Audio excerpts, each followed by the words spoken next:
River Crane in West London is home to a small colony of Britain's fastest declining mammal, the water vole. Like many urban rivers, the crane has been heavily modified over the years, reducing its natural form and function. Many sections have been straightened, widened or diverted into concrete channels in well-meaning attempts to reduce flood risk. Human activity has also had a detrimental effect on water quality. But despite these pressures, and also the disturbance caused by the noise and bustle of a busy urban setting, the crane is home to a remarkably wide range of plants and animals. Over the past decade and a half, a concerted effort has been made to restore the river to a cleaner and more natural state so that this precious ecosystem can support species that might otherwise disappear altogether. One such species is the water vole, Arvicola amphibius, which was once common on the crane but is now thought to be restricted to just a handful of sites in the lower river valley. I set out with the permission of London Wildlife Trust to film water voles at their local nature reserve, Crane Park Island.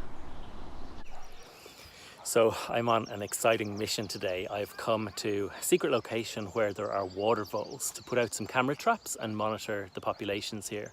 We've found some feeding signs and some latrines, so we've set up some camera traps to try and capture the water voles on camera. Worryingly, a few weeks ago, I found some mink footprints nearby. So we're also going to put some cameras on the river and make sure there are no mink, or try and find out if there are mink here. We've also got floating raft traps to catch mink footprints and monitor if they're here as well. Mink are bad news for water voles, so it's really important that we detect them early and control them so that they don't wipe out these local vulnerable populations of voles.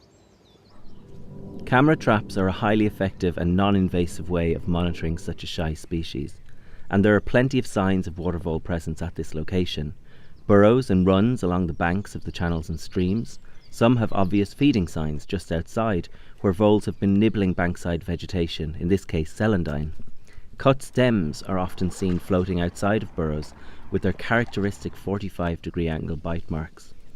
In some locations, neat piles of freshly harvested and chewed stems can be found, a good place to set a camera. Their diet is varied, ranging from reeds, nettles, sedges, and a lot of other waterside plant species. Footprints can be seen on muddy runs, and these often lead to latrine or toilet sites. Water vole droppings can be distinguished from other rodents like rats by their shape, size, colour, and lack of distinctive odour. Picking up on these feeding, burrowing and toileting signs is a good way of monitoring habitat suitability, water vole distribution and abundance. It's 2 weeks since I last came to set some camera traps for water voles, and I'm back today to check and see if we've got any footage. Pretty excited. It's on with the waders and off to check traps. It's important that these sensitive habitats and species are disturbed as little as possible. So I visited with special permission and a knowledgeable local guide every 3 to 4 weeks to retrieve and review my footage.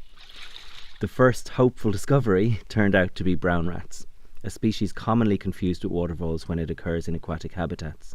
Swimming rats sit low in the water with their pointed head and prominent ears protruding, a contrast with the rounded features of voles. They also have a more bare tail than the fur-covered tail of a water vole. And then we struck gold. Water voles started to appear. Buoyant swimmers with a rounded face and barely visible ears. They were mainly out in the very early morning or at night. This colony is thought to have survived a previous mink appearance on the crane due to the habitat complexity here. Unlike a straight stream or river that allows a mink to visit every burrow in sequence, the complex channels, reed beds and water bodies on this reserve meant that escaping mink predation was easier for these voles. And so they've clung on.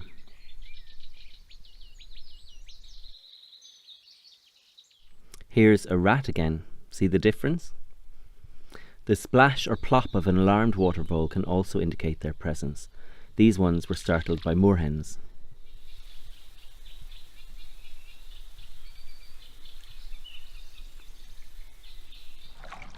To monitor for the reappearance of North American mink on the crane, volunteers regularly check floating mink rafts near the water's edge, which will capture footprints of any animals passing through them. A tray of wet clay inside can be inspected for vole, rat or mink footprints.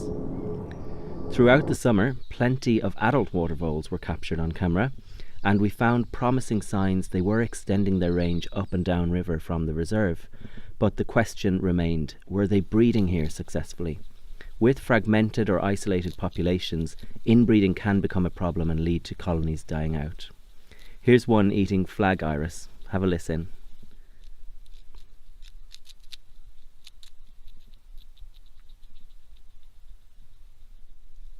Another with a nettle.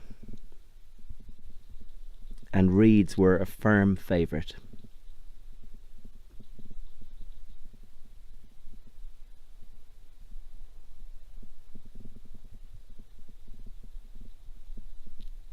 They also collected fluffy reed tops, presumably for bedding inside their burrow systems. And the cameras showed up lots of other wildlife too. Here, a pair of moorhens mating, not something you see every day.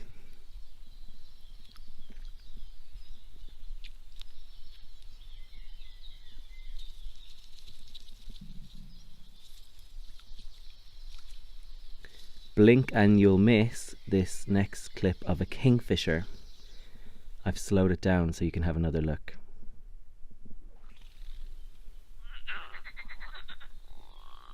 This odd sound is a mystery to many, but it's the distinctive call of the marsh frog. And excitingly, we got great views of Chetty's warbler, a skulking and elusive reedbed specialist. Also, a glimpse or two of shy reed warblers.